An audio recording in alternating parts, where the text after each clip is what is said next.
Okay. Then we're actually losing her there. Yes. But I like the message. It's a message of comfort for table for Rain. It's a message of hope as well. That's right. The message of hope. Because the talents are there, and they've not really had the opportunities to go for competitions on a regular basis. So this experience surely will put them in great stead for future games. And she says that they lost it by just a slot, and that's painful. Yeah, so what does that mean? When you miss out by a slot, it means you need to go back and then consolidate on those efforts. So the next time you just grab it when you need to. Absolutely. You know, to do that. I like the fact that we're talking about canoeing and rowing. A lot of people kayaking as well. Yeah, a lot of people just know that they see boats around. They don't know that it's competitive or even a sport.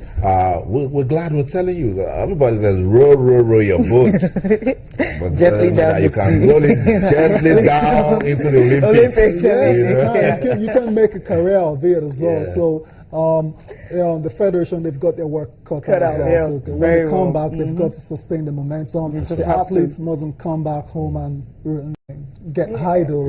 They've got to keep, competing, and so they can improve on their skill sets. I was going to ask her, I like the fact that she says it has done good in terms of creating exposure for the sport. And I'm saying, what should we do again to make sure that we keep talking about this sport? Do we need to educate the media? Please do. Organize a seminar or something. Do you need to let them see the athletes involved in this particular? Akemi Johnson has done so well for the sport. And the lady in America. Yeah, talking about Cherika. Who's qualified as well. We spoke to her on the show. So let those kind of persons come out, become models for the sports, and the federation do what they need to do to make us start talking about it. Definitely, they really have to. When they decided to, actually, serve the particular sports, I'm sure they knew the work that needed to be done. So they just have to get to work now, administer the game properly, coordinating, market the game as well. So that's very important, the marketing part of it. It seems a lot of federations in Nigeria, not only rowing, they've been found wanting in that particular one because there's always issues of lack of funds and preventing them from taking the game to the next level. Yeah, another thing is, when I spoke with her, was it last year or some time ago, she talked about, before they actually went to this championship, talked about the fact that, the international body is actually trying to bring in experts to come here and actually have a seminar with the coaches and train them and all that. I think that might take place this month, but I really know when. Maybe if we can get her again, she definitely need to tell us more about that and see how they can actually develop the sport, because without you actually training the coaches and of course even the athletes that are here, they won't be able to get so much. When you just have a seminar, let them train, have facilities, maybe more boats also. Because we're talking about the fact that they don't really have much boats. Maybe people can actually donate boats to them and, just get something and let them be, competing. It should be competitive. We're talking about table tennis almost every day because they have things working out for them. So if they start organizing competitions like 4, 5, 6 in a year, why not? The visuals you saw was actually the one they did in Jaws last year. Yeah. But this year we haven't really seen any. But they've gone to South Africa now. They were focused on this. So now that they are back, the athletes should just be busy. 2 medals, it's okay, but they're not getting the ticket. But we know that we have 2 athletes for the Olympics already, rowing and silly events. You have Cherika Okogu, of course, you have Jonathan Akiemi.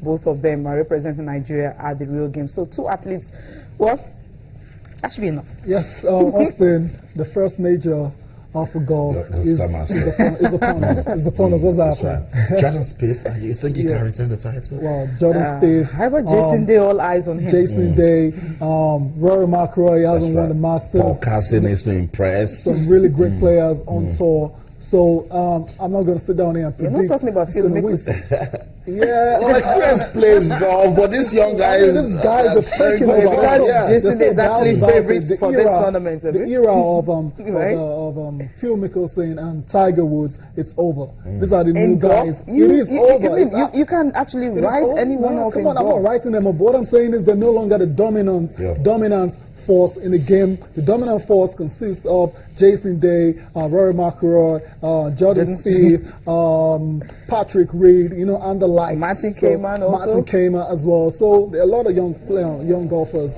on tour, and all eyes will be on them at the Augusta Masters. And put South Africa's NALs into the list too, because he has what it takes. It belongs to the era of Tiger Woods and Phil Mickelson. It's over. Tyler Salam is back. All right, let's listen to some of the golfers speak about the first Masters of the year in golf. That's the only Masters to be precise, and it's really, really big. It's the Augusta Masters. We'll talk more about it. We'll come back. Stay with us.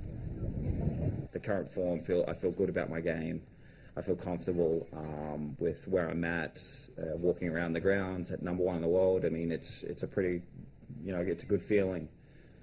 But I know that I can't take it for granted because, obviously in this game things can change pretty quickly. There's so many players that can win around here, and there's not just one heavy favourite this week, which is fantastic. I think it's good for the game of golf, and I think it's good for this tournament as well. And I'm excited about the week. I'm excited about getting ready and preparing and getting the week underway. It's all about going out there over the next four days and executing the shots the way I need to, and being mentally strong and but feel good. I probably feel a little bit less, probably a little more subdued going in this time, just because I'm, I maybe haven't had the win this year, and but I feel like my game's right there, so feeling good. Yeah, it's great being back here. I've had a fantastic couple days thus far preparing, and game feels great. Going to try and just use last year as momentum. We know we're capable of playing this place. We've proven it to ourselves the last 2 years. So the focus is on this week, and we feel as confident as probably ever. Well, my expectations don't really change year to year, but this year I feel a little bit more relaxed heading into this event because like I said, I'm not trying to find anything. I feel like it's a lot more stress-free golf.